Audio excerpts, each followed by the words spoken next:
I finally saw one of the best films of the year, The Wild Robot. And if you have an opportunity to see this in a theater, go do it right now. Go see it in a theater.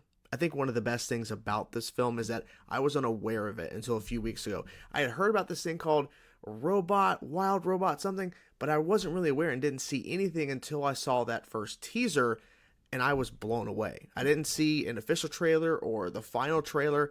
Also was that teaser, and it didn't really give you any sense of the story. I think that's the best part, because I went in not really knowing what to expect. And yes, The Wild Robot is one of the best films of the year for sure. Now, I haven't seen a lot of films that have released this year, but there's no question.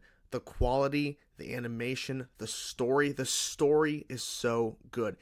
Yes, simple in a sense, but the way they tell it and the way they structure it and beat for beat, it just works so well. And I think it's in part due to the way they structure this familiar kind of story, but also the voice work and just the way they pace the film. It really just comes together in a beautiful way. I don't cry a lot in movies, and I started feeling the tears for sure. My wife cried several times during the film. And when I thought the film was over, it actually wasn't. And I was kind of like, great. Like, because normally when you feel an ending is coming, you know the ending is coming. But in this instance, I didn't want it to end. And I'm glad that when I thought the film was ending, it didn't, because I wanted more. And I found out after the fact that it's a book series. Well, there's 3 books, I think, in total in terms of the story. I'm not sure in terms of what book 2 and 3 are, but people are saying if this is successful, they'll continue the narrative. But I'm not sure if it's like the same characters moving forward. Like, I don't know. But I love the way it ended. And if there is no continuation in terms of the film adaptation, I'm completely fine, because I think the way they handled it was so well and just great. Like, I have no complaints, really. I think the film is going to go down as probably one of the best animated movies in recent memory, for sure. I just can't get enough of what they did, because the opening of the film just felt kind of just vague, right?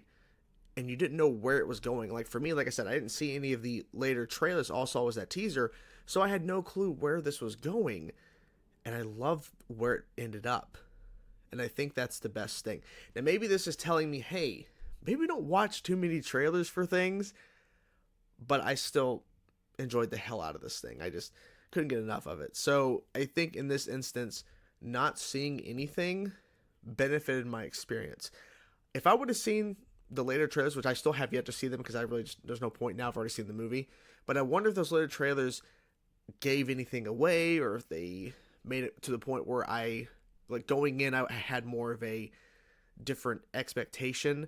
So it's probably for the best in terms of this situation. I did not see any of the further marketing past that initial teaser, which just kind of introduces the concept of the wild robot, and you see some other characters, so like in terms of the forest characters, the fox and everything. But I'm happy I didn't know much. I didn't know too much at all going in, because that means it's just open to where anything could happen, and that's pretty much what did occur. So overall, like I said, it's one of the best films that I've seen this year, and if you have an opportunity to go see it in theaters, go do it. Treat yourself. Go see The Wild Robot in theaters. Trust me, you won't regret it.